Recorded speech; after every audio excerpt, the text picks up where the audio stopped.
We are back, everyone, and it's time for a conversation on this book. Now, we had a book chat earlier, and we have a second one for you. It's all about making sure we focus on the creatives and the arts on Thursdays on Wake Up Nigeria.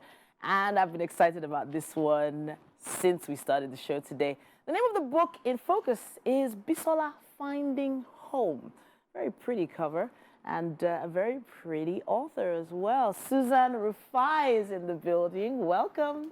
Hello. Hi, everybody. Thanks for having me. So they often say that, authors speak with their pen or with their typewriter, Yes. not really as vocal. So is that true for you? I would say, yeah, it is very true because in person, I feel like I'm very introverted. So like when I write, I think I bring out a lot of like different personalities in my writing. So as soon as I picked it up, it just hit me, the caption at the back, obviously. 16, Bisola made a life-changing decision to leave her home and escape emotional pain. Yeah. Now, last year was about a lot of conversations on mental health. Yeah. And then the conversation of, Jackpa, going out of the country, coming back home. There was a big debate going on. Meanwhile, you were putting together a book. So what was the story behind how this book came to be? Yeah, so I think I wanted to, similar to what you mentioned with last year, a lot of discussion on mental health. I think this book touches on that quite a bit because Bisola, in a sense, she is running away from emotional pain. And instead of addressing it, she takes her time to run away and kind of avoid dealing with the issues that she's faced in the past. So that's why she ran away. But then now she has to reconcile with her past by returning and facing it. I feel like it's something a lot of people go through. They try to run away from the realities, but then eventually they have to face them. But is she facing consequences of her actions, or is she just embracing new realities? I think it's a mixture of both. So she's facing consequences from running away. So running away, she left a lot of people behind, her loved ones, her family, her friends. And with running away, she lost people, and she let herself lose part of herself by losing those people. But she was also running away because she felt that was the only way she could move past it, and it's the only way she can be happy, I guess. So she saw it as a way to get better. All right. Yes. Now, getting better is one thing, but it's a very emotional journey putting together a book like this. Now, it's quite a thick one. How long did it take for you to put together? It took a bit of time. I've always wanted to write a book. The idea of this book came about years ago, and I always had the idea and where I wanted to go with the book, but writing it and getting it from my mind into paper, it took a lot of time. So I would say roughly 2 to 3 years. 2 to 3 years. But then in that whole time, how long do you, the most emotional chapter. What was the most emotional one for you, and how long did it take for you to get that out? There's a couple of emotional chapters. It took a while to write them because, you have to get into the place and the mindset of the actor, of the character. So with chapter 13 was very emotional because it's the confrontation with her brother. And then chapter 29 to 32, those are a bit emotional because there's something that happens. I don't want to spoil it for anybody. Of course not. Even though I'm trying to dig for some of those. Yes, no spoilers, I promise. So you guys can read it and figure it out. But there's some emotional things that happen, and that it leads to her finally confronting her past in order for her to move forward. So now we from the outside might think of, from the cover, the theme of travel, getting back to your roots and all that. But when you were writing it, what was the major thematic preoccupation? What was the whole idea? The whole idea? That's a good question. I think the whole idea was really I would say the major point of it was to look into how we use distractions to get away from our problems or what we're dealing with. So I think in this book, she's really trying to use distractions of moving away, going far from home, going far from her family, to separate herself from, the emotional issues that she's had. And she sees distance and avoidance as a way to be better. But when she comes back home, she's finally like, okay, I need to address what's happened. I need to address myself and move past it instead of running. Let's talk research now. Before I drop it, what sort of research did you have to do to maybe, get it right in terms of cultural differences and backgrounds. Yeah.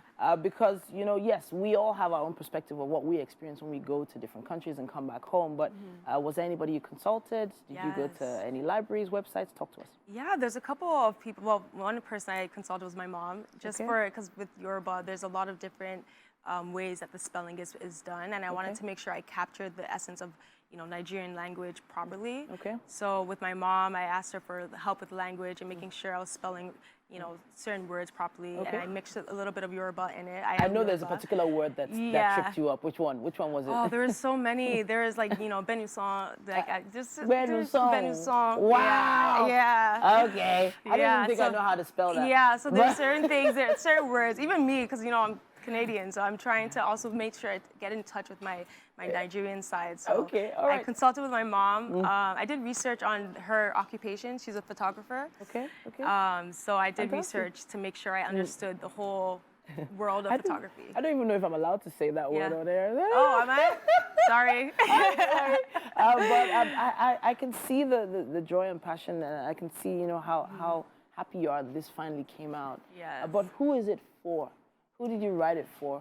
Some authors, you know, they write for themselves, but then there's someone else out there that you're hoping learns and enjoys this. Yeah, I think, you know what, for me, from when I was young, I loved to read. I've always loved to read. I've always loved reading stories about multiple people, different characters. And I felt like when I was reading growing up, it was always books surrounded by, well, in Nigeria, in Canada at least, it was very white, Eurocentric. Okay. So I wanted to write stories that I can relate to, that maybe a young Nigerian girl growing up who likes to read can see herself in this story. Okay.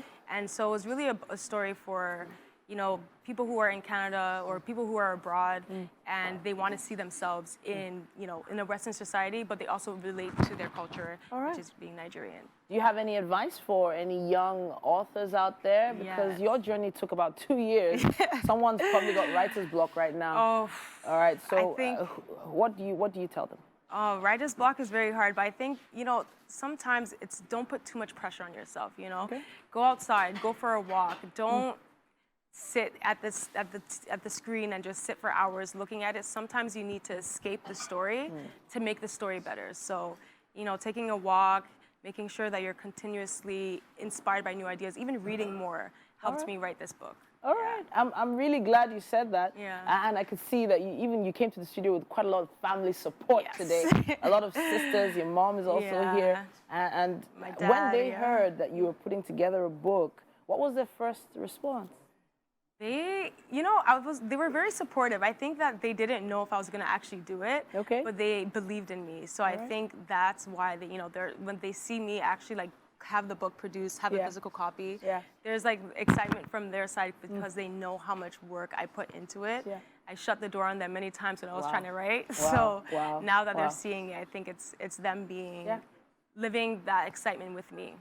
I can see and feel how proud they are of you, and we're also proud of you too, because I was flipping through and I was like, this is a really interesting one that I know many are going to pick up, and it's inspirational as well. You know, seeing someone young, beautiful like yourself, coming and putting together a piece. The name of the book in focus today has been Bisola Finding Home. Our author is Susan Rufai, and it's a pleasure to meet you. It was a pleasure. I feel like I'd already met you in the book. But is it about you though? Is it? No, it's not about me. It's just, but it has like I've grown up as a Nigerian Canadian, so it has like little bits, food, all that stuff. All right. I'll take your word for it.